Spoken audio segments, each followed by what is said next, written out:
All right, we're rolling. All right. So the discussion this week was defining ethics as a group, exploring how ethics shape leadership and how ethical behavior is reflected in public leadership. Yeah. What does ethics mean to you guys? How would you go about describing it?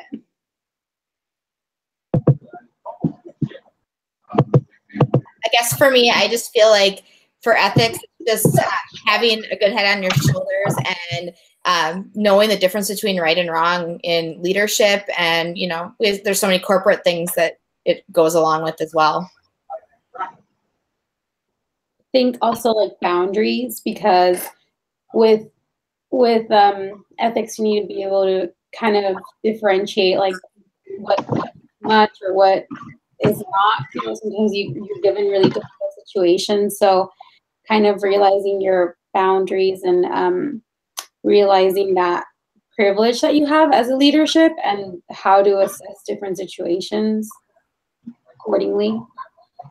So I think ethics is one of those terms that's used a lot in business and leadership. Like you kind of see them paired a lot, business, leadership ethics, etc. But we generally hear, I feel like, the word morals or the term morals more so like when it's applied to regular life. But yeah, regarding business ethics and leadership ethics, it was kind of hard for me to understand what she meant by define it as a group. I just know that that those words are kind of attached to those things because it's all about moral uprightness, moral standards, and all that stuff. So.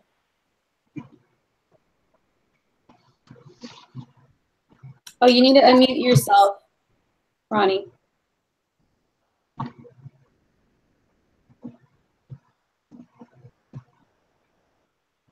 Is he talking? I think, Ronnie, we can't hear you. You're muted. No.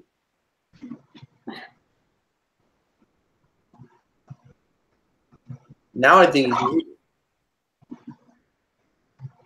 Uh-oh. Restart number 2. No.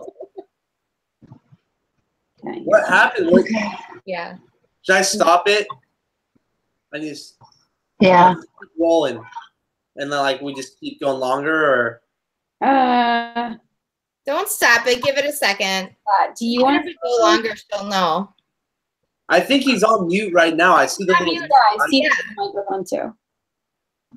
Can someone text him? Maybe he'll get the text. Yeah, I'll text him. Thank you. He can hear us. Oh shoot! Unmute your microphone again.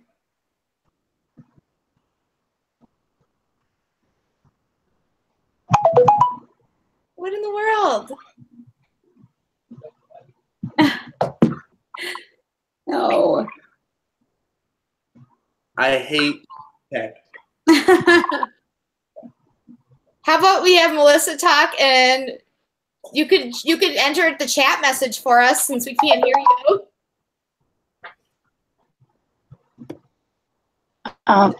That's fine. So let me mute my phone. Sorry.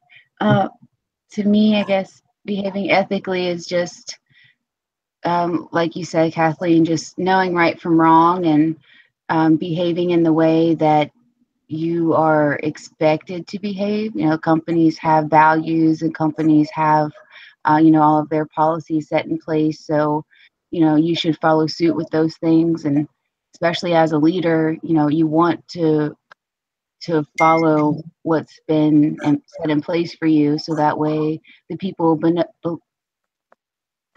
that are following you and beneath you have the right guidance, and they trust you because you're not telling them something you wouldn't do yourself.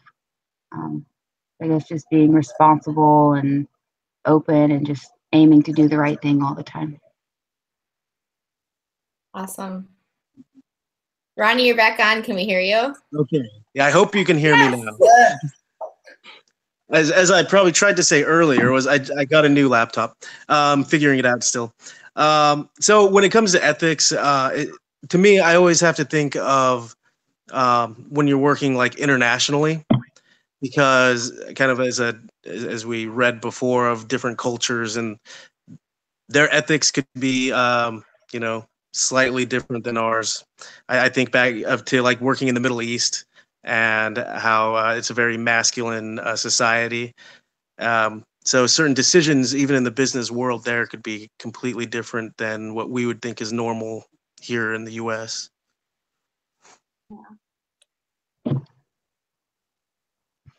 How do you guys feel like just exploring how the ethics shape leadership?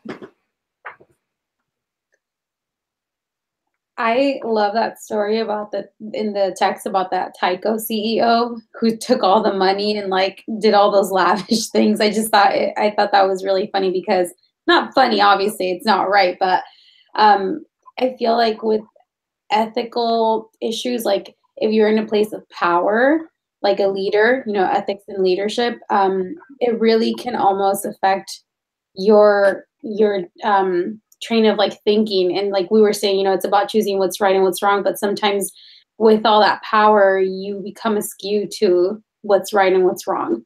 So it can definitely help shape a leader, and it can taint them, or it can, you know, let them know what privileges and what types of loyalties they have and things like that. Yeah. To piggyback off of that, also on how it spreads. So if the leadership is making unethical decisions, whether it's to the benefit or not to the followers, then it becomes a chain reaction where unethical decisions are made at the lowest level. It can totally just pollute an entire organization. I mean, I've witnessed it myself within some of our units and my own unit actually a few years ago. And so, and then it could just create a complete collapse. Yeah, definitely. Like, I don't. Oh, I'm sorry. You do, Melissa. Sorry. Oh, I'm sorry. I'm sorry. Go for it. Go for it. I kind of.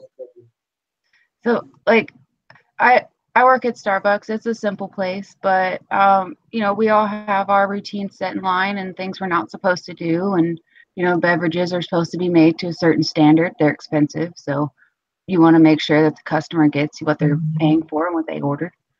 So when you have like the supervisors not following those recipes and just throwing things in how they want to, and then you have other supervisors who are doing things by the book, you know, partners get confused, and you know, they see the one person doing it, so they feel like it's okay, and the other one's just coming down on them because they want to, but really they should be listening to the one that's going by the book, and the one who's not should be corrected. And sometimes it doesn't happen, and I feel like that's unethical, because you know, the manager should be able to make sure that their team, their fellow leaders in that store are following the rules, basically doing what's right at all times. And if you don't have everyone on the team following that, then it just becomes destructive.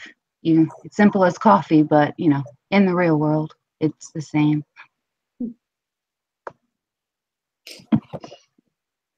So I was just going to add that, you know, as we know from reading these last couple chapters, that public leaders are effective when they can shape public opinion, and they can do that through obviously public address and through campaigns and all that stuff.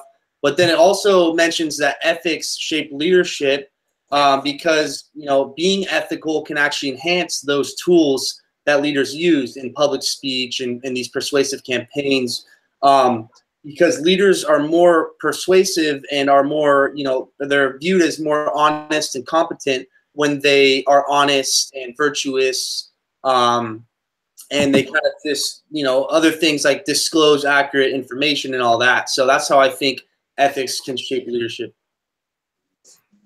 I think for me, when you're just talking about ethics shaping leadership, I just think that, and it kind of goes back to what Melissa was saying, like, you have to have positive ethics and you have to be doing the right thing, because that's what your followers see. And it's such a chain reaction when they see a leader that they entrust in and they think is, you know, is highly ethical, and then they're doing things they shouldn't be, like making the drinks wrong, or in the healthcare system where I'm at, it's almost like they're, making decisions and coming out on the floor and not giving 100% care, and they're not these patients aren't getting the same care that they would get with the people who are doing things the correct way.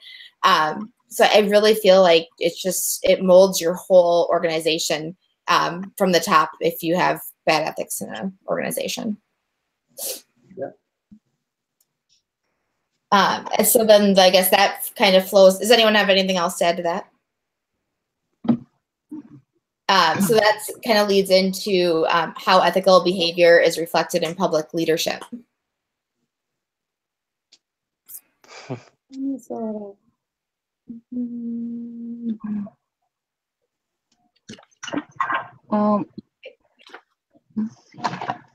Looking through my notes.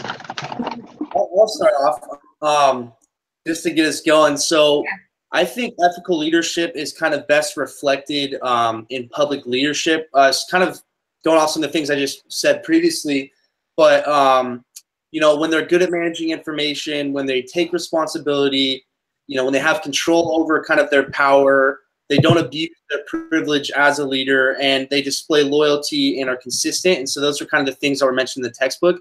But I think when they can do those things effectively and be consistent in doing those things, not perfectly always, because obviously there's always slip-ups here and there, but when they can really do that and manage themselves as leaders, I think that reflects ethical leadership, in my opinion. Yeah.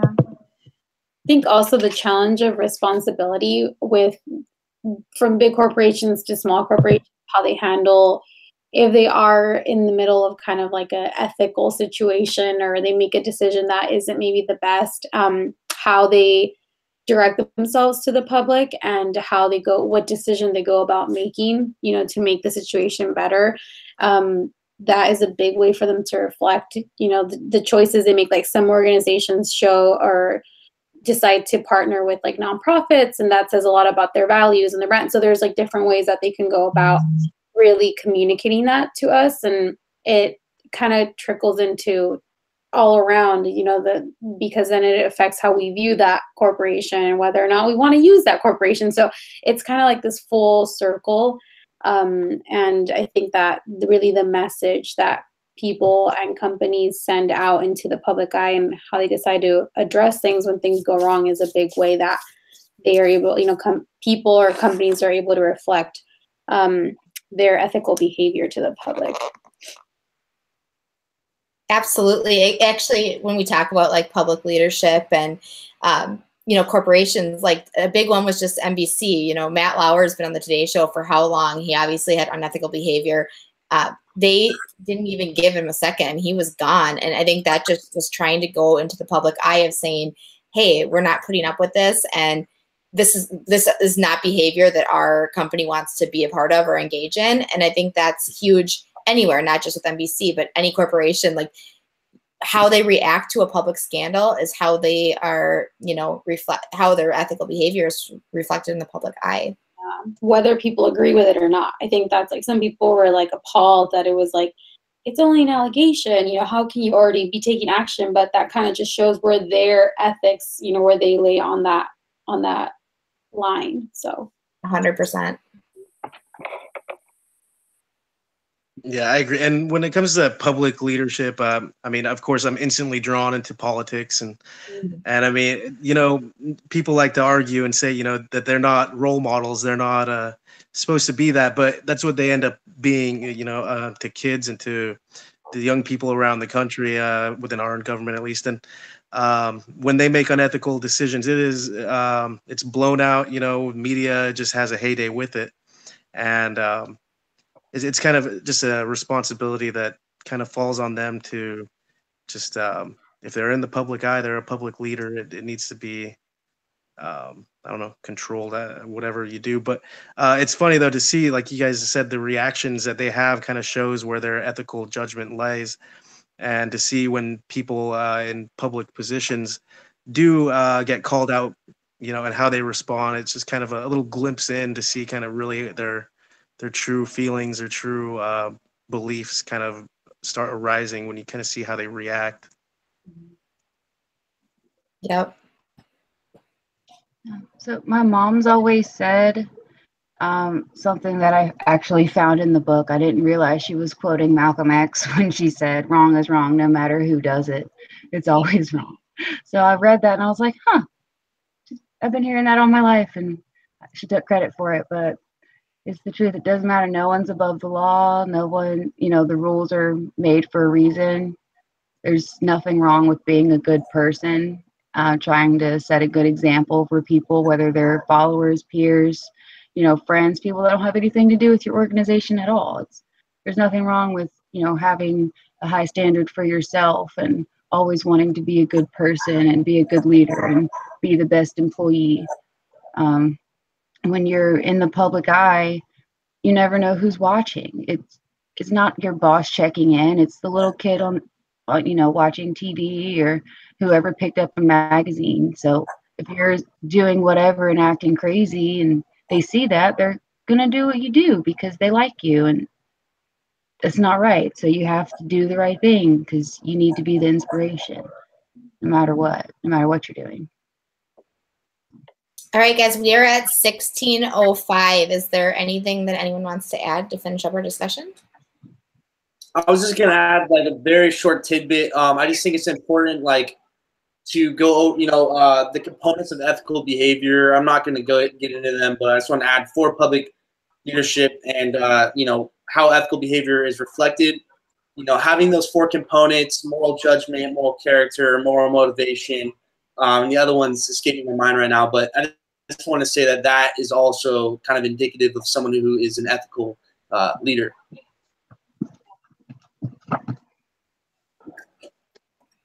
All right. Is that everything? I think so. All right, perfect. I'll send out the text then on the